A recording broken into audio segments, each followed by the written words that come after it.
పితా పుత్ర పవిత్రాత్మ నామమున ఆమెన్. క్రీస్తునాథుని యందు మిక్కిలి ప్రియ సహోదరి సహోదరులారా, ఈ వాక్య పరిచర్యకి మిమ్మందరినీ ప్రేమతో ఆహ్వానిస్తున్నాను. ప్రభునందు ప్రియులారా, కొన్ని సందర్భాలలో కొంతమందికి ఏదైనా కీడు జరిగినప్పుడు, జరగకూడనటువంటి అపాయము జరిగినప్పుడు, వారు నాతో మాట్లాడుతున్నప్పుడు వారు అనేది ఏంటంటే, ఫాదర్ గారండి, మేము దేవునికి ఇది చెయ్యాలి అనుకున్నాం, మేము చెయ్యలేదండి. ఇది ఇవ్వాలి అనుకున్నాం, మేము ఇవ్వలేదు. అందుకే దేవుడు ఒకవేళ మాకు కీడు పంపించాడేమో, అందుకే దేవుడు మాకు ఇది జరగాల్సింది జరగనివ్వడం లేదేమో అని భయముతో మాట్లాడుతూ ఉంటారు. ఏ విధంగా చూడాలి? దేవునికి మనం చేసిన వాగ్దానాలని మనం ఏ విధంగా చూడాలి? అసలు దేవుని సన్నిధిలో వాగ్దానాలు చేసేటప్పుడు, దేవునికి ఒక మాట ఇచ్చేటప్పుడు మనం ఎంత జాగ్రత్తగా ఉండాలి అనే అంశాన్ని ధ్యానించి ఆత్మీయంగా ప్రార్థనాపూర్వకంగా తెలుసుకోవటానికి ప్రయత్నం చేద్దాం. మొదటిగా ప్రియులారా, ఉపదేశకుడు రాసిన గ్రంథములో దేవునికి వాగ్దానాలు చేయటానికి గురించి హెచ్చరిస్తున్నాడు. తొందరపడి దేవునికి వాగ్దానాలు చేయకూడదు. నేను అదిస్తా దేవుడికి, నేను ఇదిస్తా దేవునికి అని తొందరపడి అనకూడదు. వాక్యాన్ని చదువుకుందాం. ఉపదేశకుడు గ్రంథము 5వ అధ్యాయము 1వ వచనము. తొందరపడి దేవుని వద్ద మాటలాడకూడదు, తొందరపడి దేవుని ముందట ప్రమాణములు చేయకూడదు. అతడు స్వర్గమున నుండగా నీవు భూమి మీద ఉన్నావు కనుక నీవు అతిగా మాటలాడవద్దు. అతిగా అంటే నేను వెంటనే, కొన్నిసార్లు మనం ఆలోచించకుండా నేను దేవునికి అది ఇచ్చేస్తా, దేవునికి ఇది ఇచ్చేస్తాను అంటామండి. కానీ జాగ్రత్త వహించండి. మొదటిగానే ఆలోచించుకోండి, ఇది మేము చేయగలమా, ఎంతవరకు చేయగలం? గొప్పల కొద్దు ప్రియులారా, మనం దేవుని దగ్గర మాత్రం గొప్పలు బయట చెప్పుకుందాం, కానీ దేవుని వద్ద వద్దు. అసలు బయట కూడా పనికిరావండి గొప్పలు. దేవుని వద్ద మాత్రం గొప్పలు అస్సలు వద్దండి. దీనాత్ములు ధన్యులు, దేవరాజ్యము వారిది. వినమ్రులు ధన్యులు, వారు భూమికి వారసులగుదురు. తొందరపడి దేవుని ముందట ప్రమాణములు చేయవలదు, వద్దు. తరువాత ఉపదేశకుడు గ్రంథము 5వ అధ్యాయం 3వ వచనము. కనుక నీవు దేవుని ఎదుట ఏమైనా మొక్కుకొన్నచో ఆ మొక్కును వెంటనే తీర్చివేయము. అతడు బుద్ధిహీనులను అంగీకరింపడు. నీవు చేయునన్నది చెయ్యి. నువ్వు దేవునికి ఏదైనా ఇస్తానంటే ఇవ్వు, చెయ్యి. ఇవ్వగలిగిన స్థాయిలో ఉండి కూడా ఇంకా తాత్సారం చెయ్యమాకు. మ్రొక్కుకొని దానిని చెల్లించకుండుట కంటే అసలు మ్రొక్కుకొనకుండటయే మేలు. నేను దేవునికి ఇది ఇస్తానని చెప్పి ఇవ్వకుండా ఉండటం కంటే అసలు మొక్కుబడి చేసుకోకపోతే ఏ గొడవ లేదు. ఒక వ్యక్తి చేపలు పట్టడానికి వెళ్ళాడు. చాలాసేపు చేపలు పట్టడానికి ప్రయత్నం చేశాడు గాలం వేసి, కానీ ఒక చేప కూడా పడతల్లా. ఆ సమయంలో అతనికి అంతోని వారు జ్ఞాపకం వచ్చారు, పునీత అంతోని వారు. వెంటనే ప్రార్థన చేసుకున్నాడు. అంతోని వారా, నేను 2-3 గంటల నుంచి చేపలు పడుతున్నానయ్యా, కానీ ఒక్క చేప కూడా పడలేదయ్యా. ఈరోజు కొన్ని చేపలు పడేటట్లుగా చెయ్యయ్యా, నాకు నా శ్రమకు ఫలితం దొరికేటట్లుగా చెయ్యి. నా గాలానికి మొదట పడినటువంటి చేపని నేను గుడికిస్తాను, విచారణ గురువుకి ఇస్తాను అని చెప్పాడు. ఆశ్చర్యం అదేంటో, ఆ మాట అన్నాడో లేదో ఇంతలావు చేప పడింది గాలానికి. సంభ్రమాశ్చర్యాలకు గురి అయ్యి ఆ చేప చాలా లావుగా ఉండేసరికే అతను ఏమన్నాడంటే, శోధనకు గురి అయిపోయి, ఈ చేప చాలా పెద్దగా ఉంది కదా, ఇంత పెద్ద చేప దేవాలయానికి ఇచ్చాననుకో, చర్చిలో కానుక ఇచ్చాననుకో, విచారణ సమయంలో ఒక్కడే ఏం తింటాడు? అంతోనివారా, ఈ చేపని, ఈ మొదటి చేపని నా కుటుంబం కోసం నేను వాడుకుంటా. ఈసారి పడే చేపని నేను దేవాలయానికి ఇస్తాలే, ఇది పెద్ద చేప కదా, ఇది నేను వాడుకుంటా, నా ఇంట్లో వండుకుంటామని చెప్పాడు. ఒట్టు తీసి గట్టును పెట్టేశాడు. అప్పుడే ఒక రెండు నిమిషాల ముందే అంతోని వారికి వాగ్దానం చేసుకున్నాడు, నువ్వు నాకు చేపలు పడేట్లుగా చేస్తే మొదటి చేపని నేను గుడికి ఇస్తాను, ఫాదర్ గారికి ఇస్తానని చెప్పాడు. కానీ పెద్ద చేప పడేసరికి మొట్టమొదటి చేపే అత్యాశ బయలుదేరింది. బుట్టలో వేస్తూ అన్నాడు, అంతోనివారా, ఈ చేపని నేను వండుకొని ఈసారి పడే చేపను మాత్రం గుడికి ఇస్తాను, విచారణ గురువుకి కానుగ్గా ఇస్తానన్నాడు. అదేంటో కానీ అలా అని ఇటు తిరిగాడో లేదో, బుట్టలో ఉన్న చేప ఎగిరి మళ్ళా నీళ్ళలోకి దూకింది. ఆ బుట్టలో పెట్టిన చేప ఎగిరి మళ్ళా నీళ్ళలోకి దూకింది. ఇతను తెలివిగా ఏమన్నాడంటే, అంతోనివారా, కోపం వచ్చిందా? నేనేదో నవ్వుతాలాగా అన్నాను గుడికి ఇవ్వనని, అంతలోకి మళ్ళీ నీళ్ళలోకి దూకేటట్టు చేశావా? మాట ఎంత తొందరగా మార్చేస్తున్నాడు చూడండి ఈ వ్యక్తి.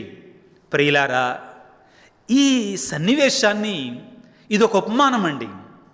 ఎందుకు చెప్పానంటే మీతోటి, మనకు అనుకూలంగా మన అవసరం కొద్దీ మార్చుకోవద్దండి. మనం దేవుడి దగ్గర వద్దు.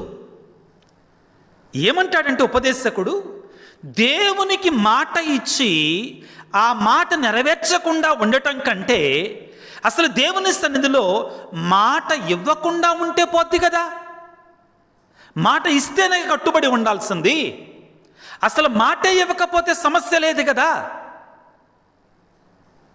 దేవా, నేను ఉద్యోగం కోసం చూస్తున్నానయ్యా, నాకు ఉద్యోగం వస్తే ప్రతి నెల 10వ వంతు నీకు ఇస్తాను, దానికి తోడు మొదటి ఉద్యోగాన్ని నీకే ఇస్తాను దేవాలయంలో అన్నాడు. ఎన్నాళ్ళ నుంచో ఉద్యోగం కోసం ప్రయత్నం చేస్తున్నాడు. ఆ ప్రేమామయుడు, కనికర సంపన్నుడు, సరే నా బిడ్డ అంతగా కోరుకుంటున్నాడు కదా అని ఉద్యోగం ఇప్పించాడు.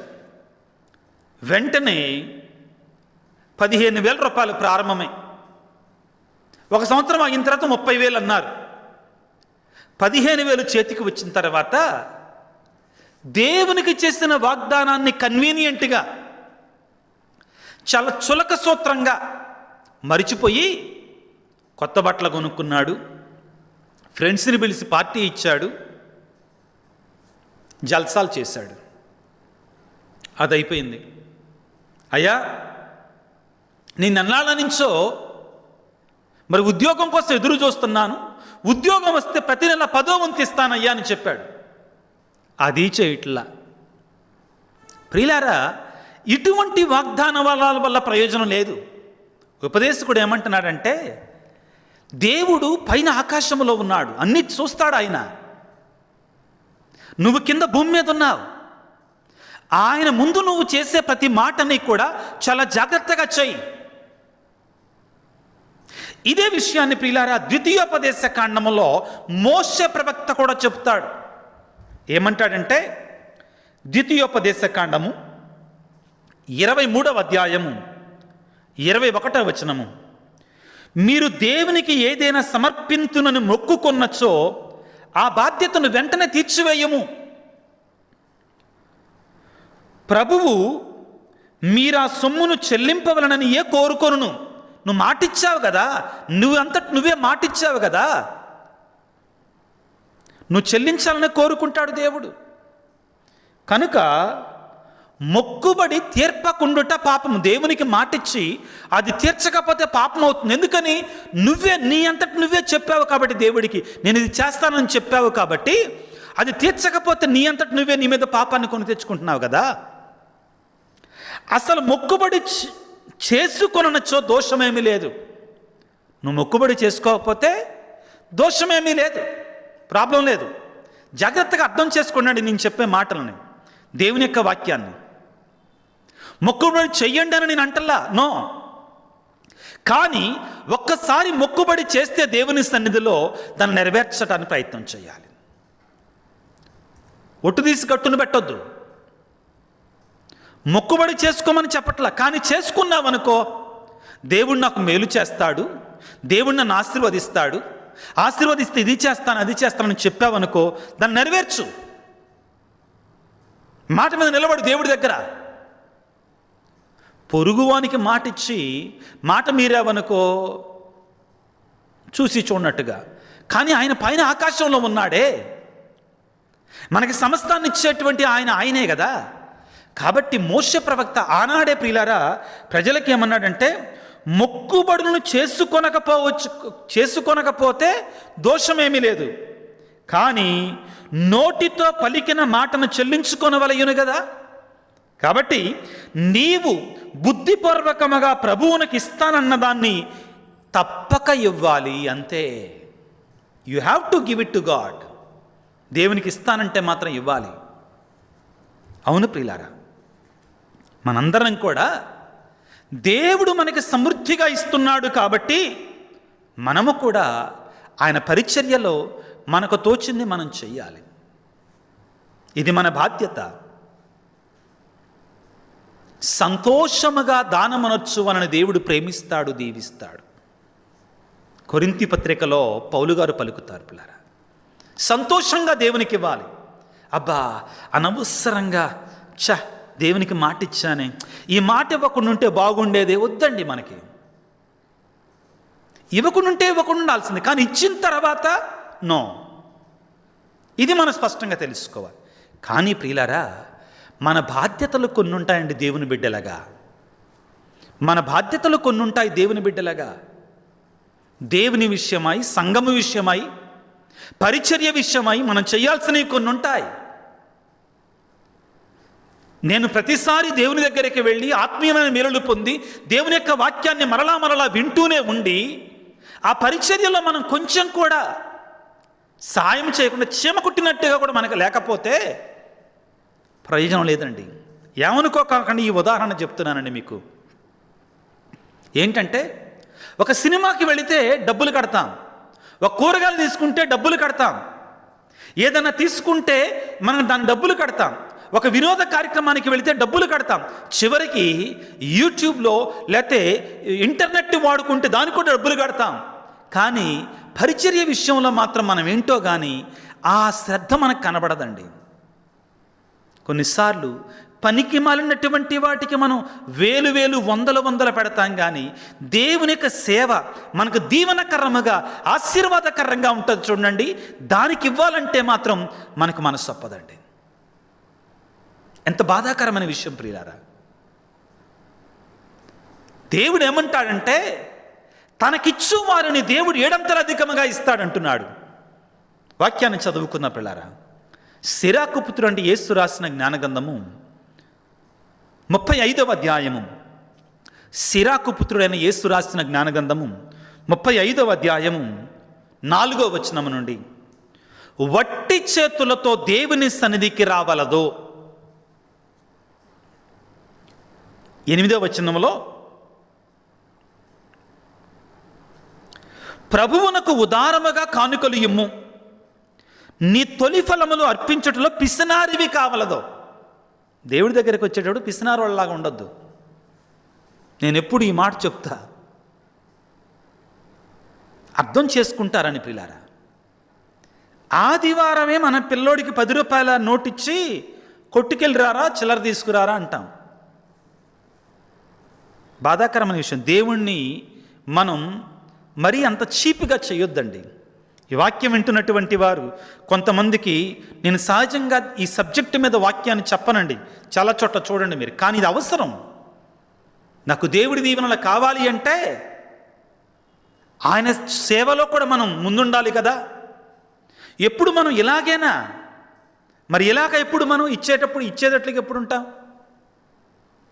మదర్ ట్రేసా ఏమంటారంటే, the more you have, the less you give, and the less you have, the more you give, but that is the absurdity of life అని అంటారండి మదర్ తెరేసా. కొన్నిసార్లట తక్కువ ఉన్నటువంటి వాళ్ళు ఎక్కువగా ఇస్తారట, ఎక్కువగా ఉన్నటువంటి వాళ్ళంట తక్కువ ఇస్తారటండి. కానీ అదే జీవితంలో ఉన్నటువంటి రహస్యం అంటండి. బాధాకరమైన విషయం కూడా అనుకోవాలి. ప్రభువునకు ఉదారముగా కానుకలు ఇమ్ము, నీ తొలి ఫలమును అర్పించుటలో పిసనారివి కావలదో. తోటలో మొక్కలు పెట్టాం. మొక్కలు పెట్టిన తర్వాత మొదట పంట అది దేవునికి చెందుద్దండి. ఎస్, కాసినో కూసినో తొలి ఫలాలు దేవునికి ఇవ్వడం అనేటువంటిది మనకు దీవెనకరం, మనకు ఆశీర్వాదకరం. మా అమ్మ ఎవరి మాట వినేది కాదండి ఈ తొలి ఫలాల విషయంలో. పంటలు, ఆ కూరగాయలు కానీ అవి వెంటనే గుడికి వెళ్ళిపోవాల్సిందే. ప్రియులారా, మనం ఎలాగా ఉన్నాం మన జీవితంలో? చిరునవ్వుతో కానుకలు అర్పించాలి. ఏడుపు గొండితనంతో ఇచ్చే కానుకలు దేవుడికి అవసరం లేదు. సంతసముతో దశాంశములు ఇమ్ము, దశంభాగం ఇమ్ము. ఏమంటాడంటే 7వ వచనములో, సిరాకు పుత్రుడైన యేసు రాసిన జ్ఞానగ్రంథం 35వ అధ్యాయం, నిర్మలాత్ముడు అర్పించు బలిని ప్రభు అంగీకరించును, అతడు దానిని విస్మరింపడు, మరిచిపోడంటండి. దేవుని సన్నిధిలో నువ్వు చేసిన బలిని, కానుకని దేవుడు మరిచిపోడు. ఏం చేస్తాడు? దానికి బదులుగా దేవునికి నీవిచ్చినట్లే, దేవుడు నీకిచ్చినట్లే నీవును అతనికి ఉదారముగా ఇమ్ము. నీకు ఎక్కువగా ఇస్తే ఎక్కువగా ఇమ్ము, తక్కువగా ఇస్తే తక్కువగా ఇమ్ము. ఇప్పుడు ఒక ముఖ్యమైన మాట చదువుతాను, వినండి పిల్లారా. సిరాకు పుత్రుడైన యేసు రాసిన జ్ఞానగ్రంథం 35వ అధ్యాయం 11వ వచనం, తనకు ఇచ్చు వారిని ప్రభువు బహూకరించును, అతడు నీకు 7 రెట్లు అదనముగా ఇచ్చును, తిరిగి ఇచ్చును. నీవు దేవునికి ఇచ్చిన దానిని దేవుడట 7 రెట్లు అదనముగా నీకు తిరిగి ఇచ్చును అంటున్నాడు. ప్రియులకు దేవుని బిడ్డలారా, ఆ దేవునికి స్తోత్రాలు చెల్లించుదాం మనకు కలిగిన దానిని బట్టి. ఈనాటి వాక్యం చాలా స్పష్టం ప్రియులారా. ఏమిటి అంటే, దేవునికి నీవు వాగ్దానము చేస్తే ఆ వాగ్దానాన్ని నెరవేర్చడానికి ప్రయత్నం వచ్చాయి. దేవునికి నీవు మొక్కుబడి చేసుకుంటే దాన్ని నెరవేర్చడానికి ప్రయత్నం వచ్చాయి. కానీ భక్తులు ఏమంటారంటే, ఒకవేళ నువ్వు మొక్కుబడి చేసుకోలేదనుకో, చేసుకోమని నేను అంటలేదండి, గురువుగా నేను అంటలా, కానీ అసలు చేసుకోలేదనుకో నీకు ఏ ప్రాబ్లం లేదు. కానీ నీవు దేవుని మీద నమ్మకంతో, దేవుని మీద విశ్వాసముతో, దేవా నేను ఇది చేస్తానయ్యా నీకు అని చెబితే దాన్ని తప్పనిసరిగా త్వరపడి నెరవేర్చు. రోజులు తరబడి జాగు చెయ్య మాకు. అయితే ముగింపుగా ప్రియులారా, మరొక్కసారి దేవుడు నీకెలా దీవించాడో, దేవుడు నిన్ను ఎంతగా ఆశీర్వదించాడో దాన్ని బట్టి నీవు దేవునికి కూడా ఇవ్వడానికి ప్రయత్నం వచ్చాయి. దేవుని ముందు మనం మాట మార్చటాలు వద్దు, పోస్ట్ పోన్మెంట్ వద్దు. చేస్తాను అన్నప్పుడు చెయ్యి. అదేవిధంగా దేవుడు నాకు అనుగ్రహించిన దానిని బట్టి నేను దేవునికి కూడా ఇస్తాను. కొన్నిసార్లు నాకు విచారణలో, సంఘంలో ఉన్నప్పుడు కొద్దిగా బాధాకరమైన విషయం ఏంటంటే, సంఘములో పండగ వచ్చినప్పుడు కానీ, ఏదైనా చర్చి కడుతున్నప్పుడు కానీ, ఒక తఫరీకు అంటారండి, ఇంత కుటుంబానికి ఇంత దేవుని యొక్క పరిచర్యకి ఈ పండగ చేసుకోవడానికి, గ్రామ పండగ అందరూ కలుస్తారు, అందరు కలిసి చేసుకునేది సంఘం కోసమే. లేకపోతే సంఘం కోసం చర్చి కట్టేటప్పుడు కుటుంబానికి 5,000 అన్నప్పుడు, అక్కడ బాధాకరమైన విషయం ఏంటంటే, 1 కోటి రూపాయలు ఉన్నటువంటి వాడు 5,000 ఇస్తాడు. పాపం రోజు కూలికి వెళ్ళేటువంటి వాడు కూడా 5,000 ఇస్తాడు. దేవుడు అది కోరుకోడండి. అర్థం చేసుకోండి దయచేసి దేవుని యొక్క మాటగా. దేవుడు అది కోరుకోడు. నీకు కలిగిన దానిని బట్టి దేవునికి ఇవ్వడానికి ప్రయత్నం చేయి. నేను అందరికంటే ఎక్కువ ఎందుకు ఇవ్వాలి? వీడికి 100 కోట్ల రూపాయల ఆస్తి ఉన్నా, పాపం అతనికి ఏమి సెంటు భూమి లేకపోయినా కానీ అతను 1000 రూపాయలు ఇచ్చి, ఆ పేదవాడు 1000 రూపాయలు ఇస్తే ఎలా ధర్మం అవుతుందండి? దేవుడు దీనిని మెచ్చడు. దేవుడు దీనిని మెచ్చడు పిల్లారా. దానికి తగినట్టు బహుమానాన్ని మనం స్వీకరించం. కావున ప్రియులారా, పరిచర్యలో, దేవుని యొక్క పరిచర్యలో, మీ విచారణలో, మీ సంఘాలలో ఒక మంచి కార్యం జరుగుతుందన్నప్పుడు, ఒక మేలు, ఇది 10 మందికి ఉపయోగపడే కార్యం అనుకున్నప్పుడు, నీ ఎడల, నీకు దేవుని పరిచర్యల ఒక బాధ్యత ఉంది. తప్పనిసరిగా తప్పించుకోవడానికి అవకాశం లేదు. ఇది మేలుకరమైనటువంటిది, సంఘానికి ఉపయోగపడుతుంది, 10 మందికి ఉపయోగపడుతుంది అన్నటువంటి దానికి తప్పనిసరిగా నీవు నీ బాధ్యతని నెరవేర్చడానికి సిద్ధముగా ఉండాలి. దేవుని పరిచర్యలో దేవుడు నీకు ఇచ్చినటువంటి దానిని బట్టి, దేవుడు నీకు అనుగ్రహించిన దానిని బట్టి నువ్వు చేయడానికి ముందుకు వస్తే, దేవుడు ఏమంటున్నాడంటే, తనకు ఇచ్చిన వారిని ప్రభువు బహూకరించును, అతడు నీకు 7 రెట్లు అదనముగా ఇచ్చును. ఎలా ఇస్తాడంటండి? 7 రెట్లు అదనముగా ఇచ్చును. ప్రియులారా, మరియ తల్లి, యోసేపు, దివ్యబాల యేసును చూడండి. లూకా సువార్త 2వ అధ్యాయంలో చిన్నారి బాలయేసు జన్మించిన తరువాత ఆయనని దేవుని యొక్క దేవాలయాన్ని తీసుకొని వెళ్ళి అక్కడ ఆ ధర్మశాస్త్రానుసారముగా బలులర్పించారు. పౌలు గారి జీవితంలో ప్రియులారా, పలు చోట్ల ఆయన సంఘము కొరకై, పరిచర్య కొరకై, సేవ కొరకై, నేను మాట్లాడేది ప్రియులారా సేవ గురించి, మంచి కార్యం జరుగుతుండగా పరిచర్య కొరకై మన వంతు కృషిని, మన వంతు సహాయాన్ని అందించటాన్ని గురించి మాట్లాడుతున్నాను. వేరే వాటి గురించి నేను మాట్లాడతలేదు. పౌలు గారు ప్రియులారా పలు చోట్ల ఎక్కడైతే సంఘములో అవసరత ఏర్పడిందో, పేదరికంలో ఉన్నారో, లేకపోతే పరిచర్య కొరకై ఎక్కడైతే కలిగినటువంటి సంఘాలు ఉన్నాయో అక్కడి నుంచి తీసుకొని వచ్చి పేద సంఘాలకి, పేద బిడ్డలకి వారు సహాయం చేయగలిగారు. పలు చోట్ల పౌలు గారు అభినందించారు. పిల్లారా, ఒకటి మనం గుర్తుపెట్టుకుందాం, దేవుని యొక్క పరిచర్యలో పేద సాధలకి మనం చేసినప్పుడు దేవుడు మనకి 7 అధికంగా ప్రసాదిస్తాడు అనే నమ్మకాన్ని, విశ్వాసాన్ని మనం గుర్తుపెట్టుకుందాం. పిల్లారా, నా ఎక్స్పీరియన్స్తో నేను మీకు చెప్తున్నాను. పిల్లారా, ఎప్పుడైతే నేను దేవుని యొక్క సంఘాలకి, లేకపోతే దేవుని యొక్క పరిచర్యకి దాచుకోకుండా పెట్టానో అంతకంత ఇచ్చాడండి దేవుడు. అవును ప్రియులారా, ఇంకా అధికంగా ఇచ్చాడు. ఇది నేను అనుభవపూర్వకంగా నేను చెప్పేటువంటిదండి. ప్రియులకు దేవుని బిడ్డలారా, మనందరిని దేవుడు అదే రీతిగా అధికంగా దీవించాలని, ఆశీర్వదించాలని ప్రార్థన చేసుకుందాం తలలు వంచి. సర్వశక్తిమంతుడా, సర్వోన్నతుడా, ప్రేమామయుడా, నీకు స్తోత్రాలు, వందనాలు. మా జీవితంలో ప్రభువా, మీరు ఎన్నో దీవెనలు, ఎన్నో ఆశీర్వాదాలు ప్రసాదించారు. ప్రేమగల తండ్రి, ఈనాడు మీరు ఇచ్చినట్టు వాక్యాన్ని బట్టి మీకు స్తోత్రాలు, వందనాలు. మానవుడు ఈ సృష్టిలో జీవించటము కొరకై సకల చరాచర రాశులను సృష్టించి వాటి ద్వారా మానవుడు లబ్ధి పొందాలి, ఆశీర్వదించబడాలి, దీవించబడాలి అని ఉదారముగా మీరు మాకు అనుగ్రహించారు తండ్రి.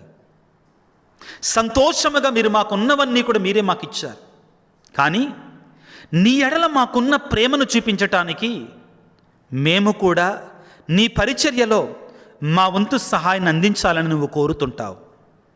ప్రభువా, మాకు మీరిచ్చిన దానిని బట్టి మేము కూడా మా సంఘాలలో, మా విచారణలలో మేము సహాయం చేయడానికి మాకు గొప్ప మనస్సుని, ఉదార బుద్ధిని దయచేయండి. ముఖ్యంగా సంఘ కార్యక్రమాలలో, సంఘ పరిచర్యలో, సంఘపు విషయాలలో మేము ఉదారంగా ఉండేటువంటి గొప్ప హృదయాన్ని మాకు దయచేయండి.